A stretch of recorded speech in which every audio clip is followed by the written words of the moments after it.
All right, Mopar people, welcome back to the channel. I'm just Mopar Joe, and I'm back at Mr. Rick's, and we have our infamous 760 horsepower, dyno tested, dyno proven, 512 stroker.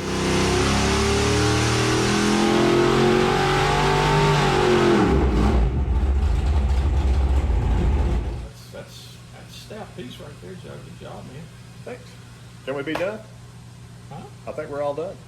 Unless you want to do something else. Let's load it up, man. I think we beat tar out of that thing enough for one day. Well, I'm happy to see that thing finally came around. Yeah. It's got problems, so let's check it out. So we're starting with an intake because he was driving the car. He drove it, I think, 50 miles or less, and the rocker arms got very, very noisy. And then he pulled the valve covers off, and lo and behold, this side was totally dry and all the push rod cups were burned up. I can put pictures of that. I don't think I have those here because he shipped them separately and just left them off. But at least he gave me the opportunity to see what's wrong with it and correct it. So it'll be a learning experience for everybody here. Here's the first pull of a valve cover to see how beautifully ugly it is in there. The inside of the cover looks nice, but that's not, yeah, the inside isn't good. It's what's under the inside. Yep.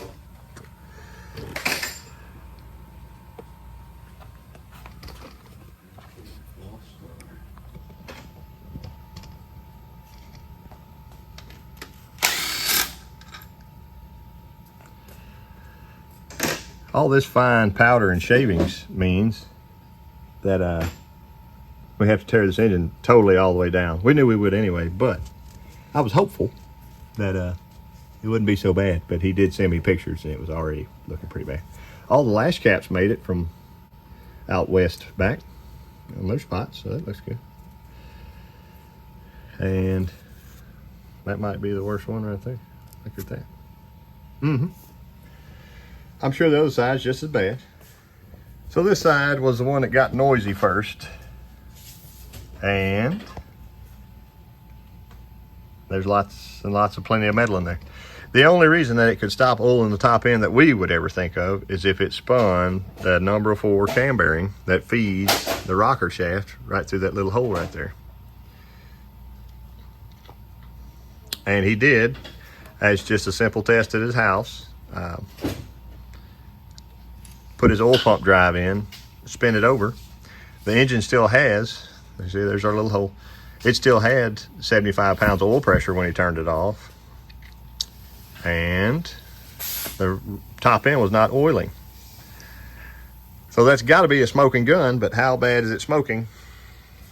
Rick's about to pull the balancer off and we get into the front end after the intake and lifters come out. There's our piston tops if you'd like to study them a little closer. They all look pretty good to me. We got our heads off, ready to get into lifters. He's taking the valley plate off. Let me show him that side. It was still running strong until it wasn't.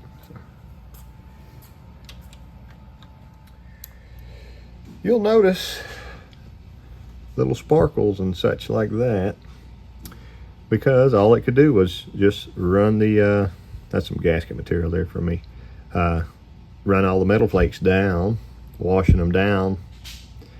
But I'm hoping that the large majority of them stayed in the valley and didn't just run straight to the crankshaft and get sucked into the oil pan pickup tube. All my lifters still roll nice and smooth. We're gonna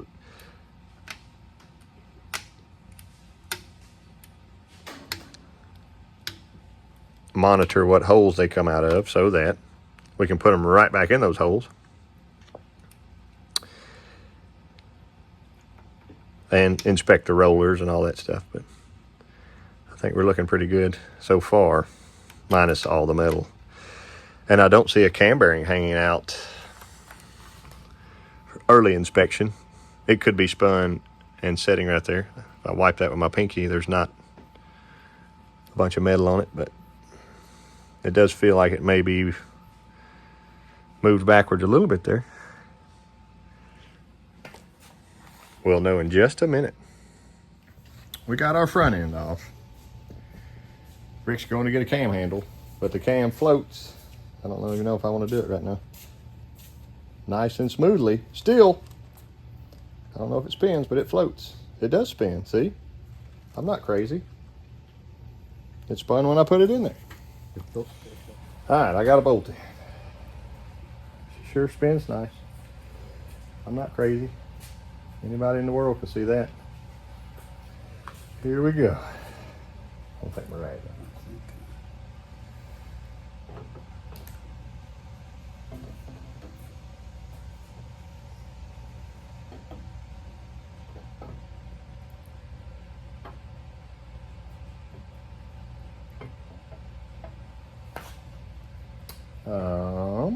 I see a hole in the wrong spot. That's right.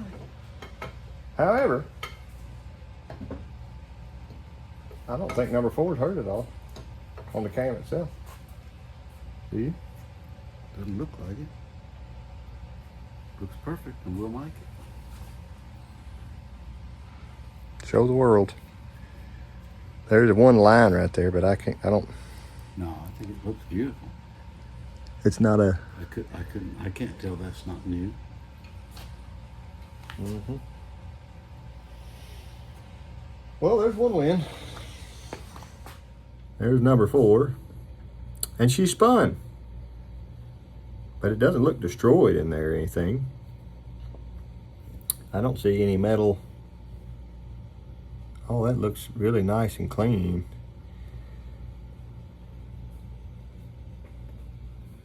He definitely said when it made the noise, he was pulling in or something and shut it off, so it didn't get ran for another 30 miles and all that. That one's lined up still.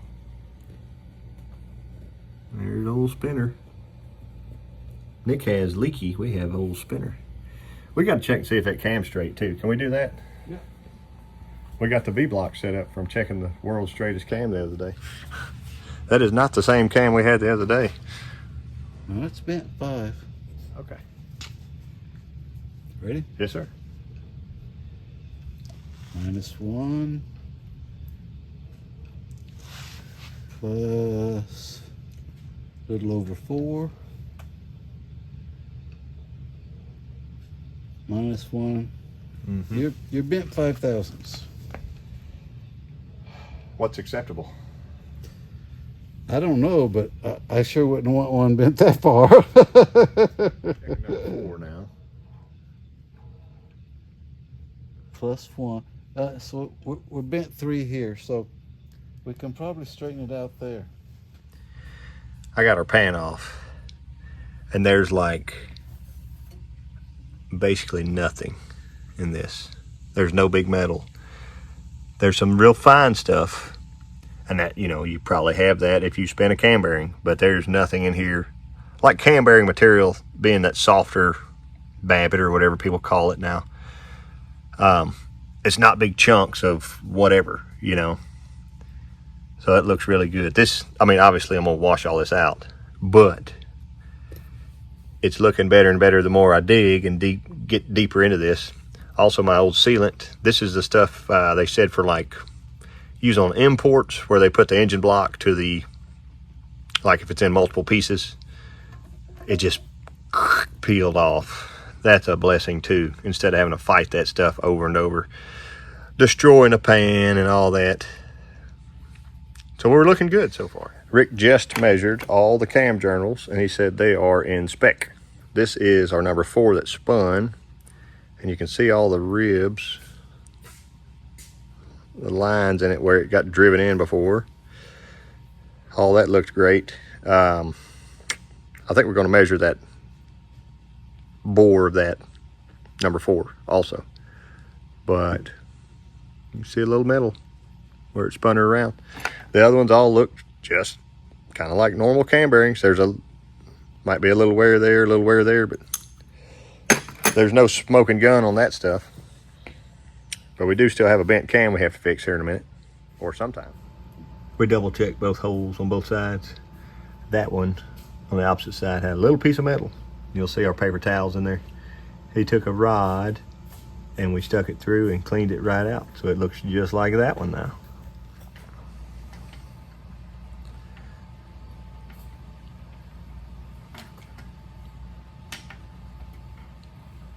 Okay, we're gonna go slightly there and hopefully miss everything. Is that like about 2 o'clock? Need to be less, like 1 o'clock. Okay.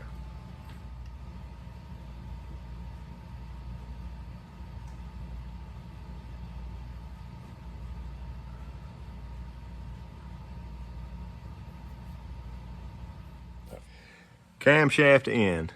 Everything corrected and perfect. With STP, well, I like Lucas, and oil mix. It is so beautiful right now, if I don't shove it through the block.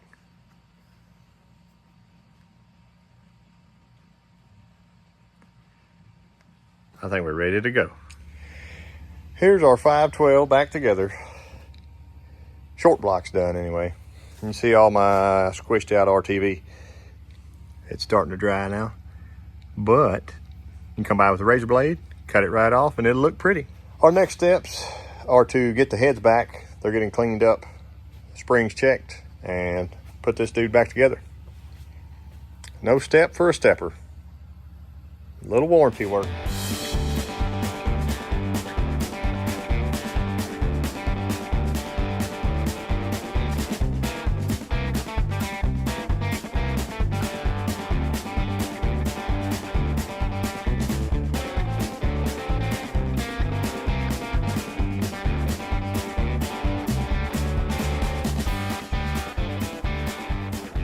All right, Mopar people.